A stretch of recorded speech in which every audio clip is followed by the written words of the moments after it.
কোনো প্রকারের ঝামেলা ছাড়াই আমি আজকে খুবই সহজ করে পেটিসের রেসিপি আপনাদের সাথে শেয়ার করব। চাইলে এইভাবে ফলো করে আপনারা বাসায় একবার হলো ট্রাই করে দেখতে পারেন, ইনশাল্লাহ পারফেক্ট হবে। তো আমার রেসিপি ভালো লাগলে অবশ্যই লাইক কমেন্ট শেয়ার করবেন, চ্যানেল সাবস্ক্রাইব করে সঙ্গেই থাকবেন।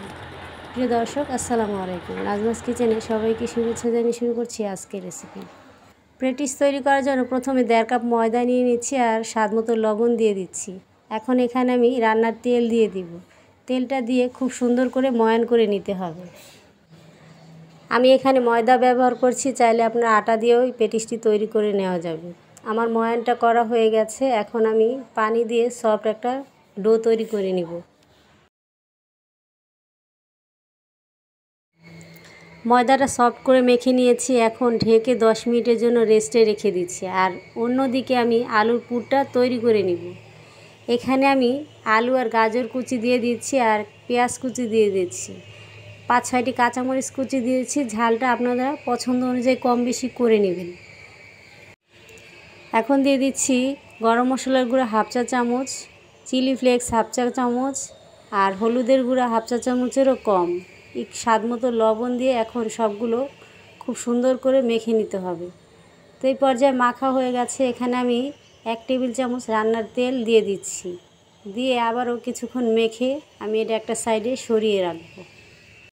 আজকের পেটিসটা আমি আলু দিয়ে তৈরি করছি, চাইলে এখানে আপনারা চিকেন দিয়েও পেটিসগুলো তৈরি করে নিতে পারেন। তো এখন একটা পাশে আমি সরিয়ে রাখছি। আর এখানে একটা বাটির মধ্যে 2 টেবিল চামচ কর্নফ্লাওয়ার আর পরিমাণ মতো তেল দিয়ে দুইটাকে সুন্দর করে মিশিয়ে নিতে হবে। কর্নফ্লাওয়ার হাতের কাছে না থাকলে ময়দাটাও ব্যবহার করলে হবে। তো এই পর্যায়ে মাখা হয়ে গেছে, এটাও আমি এক সাইডে সরিয়ে রাখছি।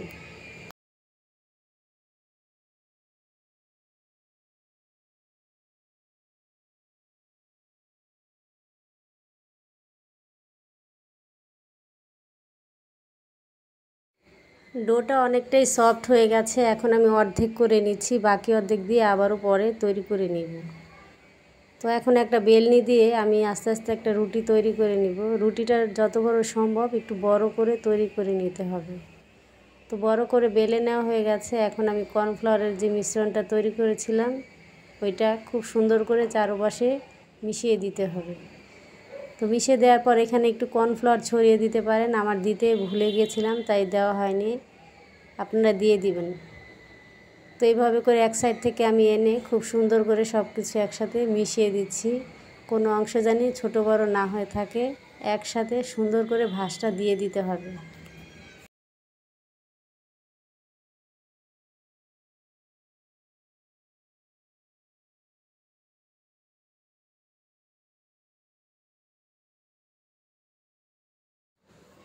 ভাঁজটা দেওয়ার পর আমি এটা আবার 10 মিনিটের জন্য ঢেকে রেস্টে দিচ্ছি। আসলে রেস্টে দিলে রুটিটা যখন বেলবেন ছোট হয়ে আসবে না। তো 10 মিনিট পর আবারও আমি একটু বেলে স্কোয়ারের মতো করে বেলে নিচ্ছি। বেলে আবারও একটা ভাঁজ দিয়ে দিব। এইখানে চাইলে আবারও কর্নফ্লাওয়ারের মিশ্রণটা দিতে পারেন, এতে লেয়ারগুলো অনেক সুন্দর আসে। তো আমি দিচ্ছি না, আপনারা চাইলে দিয়ে দিতে পারেন। দিয়ে আবারও একইভাবে ভাঁজ দিয়ে নিচ্ছি। দিয়ে আবারও একটু ঢেকে 10 মিনিটের জন্য রেস্টে রেখে দেব।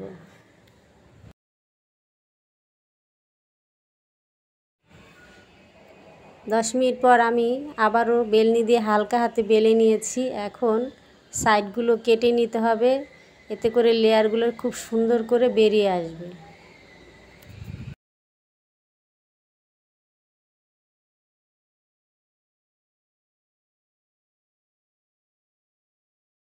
তো কেটে হালকা হাতে একটু বেলে নিয়েছি, নিয়ে 4টি ভাগে ভাগ করে নিয়েছি আমি। নিয়ে এখন আলুর পুরটা আমি এখানে দিয়ে দিচ্ছি।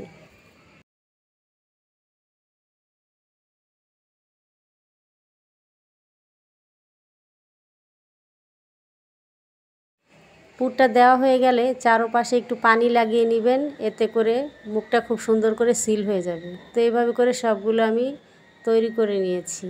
এখন প্যানে তেল দিয়ে দিচ্ছি। এখন পেটিসগুলো আমি ভেজে নিব। তো একটু সময় নিয়ে আস্তে আস্তে ভাজতে হবে, যাতে ভিতর পর্যন্ত খুব সুন্দর করে ভাজা হয়ে যায়। চাইলে এইভাবে খুব সহজে বাসায় আপনারা পেটিসটি তৈরি করে নিতে পারেন।